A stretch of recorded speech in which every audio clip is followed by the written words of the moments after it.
नमस्कार, मैं हूं प्रकाश सिंह विज और आप देख रहे हैं द क्वेश्चन ऑफ डेमोक्रेसी।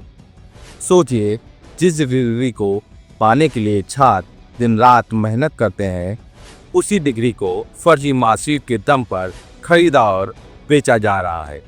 भविष्य के सपनों के साथ यह धोखा, क्या कुछ लोगों की लालच की वजह से हमारी आने वाली पीढ़ियां बर्बाद होंगी? देखिए हमारी इस रिपोर्ट। शिक्षा का व्यवसायीकरण आज हर तरफ देखने को मिल रहा है। मोटी फीस वसूल कर संस्थान अकूत संपत्ति हासिल कर रहे हैं। अभिभावक अपने बच्चों के भविष्य को सुधारने में लगे हैं और शिक्षण संस्थान मोटी फीस वसूल कर दिन दूनी और रात चौगुनी तरक्की कर रहे हैं। ताजा उदाहरण के रूप में रामस्वरूप विश्वविद्यालय में अवैध एडमिशन और बिना मान्यता के लॉ में एडमिशन लेने वाले छात्रों का विरोध प्रदर्शन सामने आने के बाद परत दर परत शिक्षा माफियाओं की पोल खुलती जा रही है। योगी सरकार एक्शन मोड में दिख रही है, पर सवाल वही का वही है। आखिर शिक्षा का ये संजाल कैसे दिन रात फल फूल रहा है? द क्वेश्चन ऑफ डेमोक्रेसी लगातार शिक्षा के इसी व्यवसायीकरण से जुड़ी खबरें अपने तमाम बुलेटिन्स में आपको दिखा चुका है। एक बार फिर शिक्षा से जुड़े इसी राज पर से पर्दा उठाएंगे और दिखाएंगे कि विजय राज अग्रवाल के इस दुनिया से जाने के बाद भी भारत शिक्षा परिषद कैसे अपने तंत्र को दिन रात आगे बढ़ाने में जुटा है और इस काम को आगे कर रहा है। भारत शिक्षा परिषद के संस्थापक मृतक विजय राज अग्रवाल का बेटा अजय राज अग्रवाल अपने पिता की विरासत को आगे बढ़ा रहा है।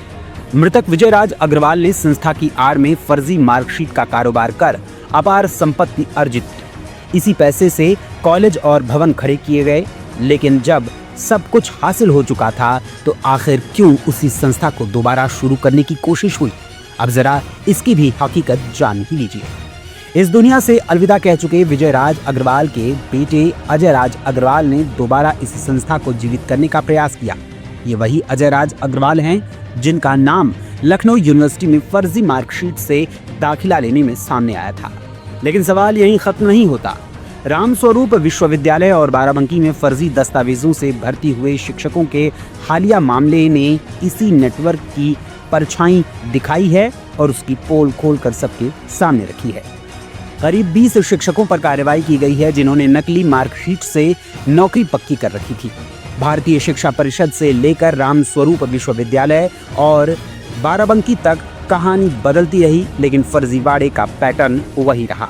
जैसा कि आज से कई साल पहले अजय राज अग्रवाल के पिता मृतक विजय राज अग्रवाल ने फर्जी मार्कशीट बनाकर पूरे नेक्सस को भारत में फैलाया था और आतंकवादी गतिविधियों में भी इनकी फर्जी मार्कशीट का रोल नजर आया था।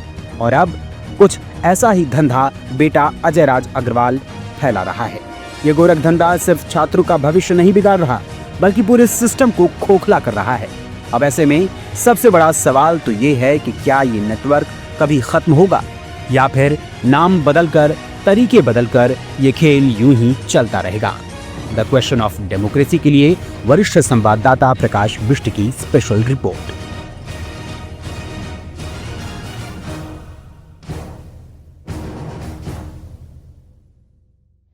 फर्जी मार्कशीट का यह खेल आखिर कब रुकेगा? इसे कौन और कैसे रोकेगा? सवाल अब भी खड़ा है। आप देख रहे हैं द क्वेश्चन ऑफ डेमोक्रेसी और मैं हूं प्रकाश सिंह बिष्ट। नमस्कार।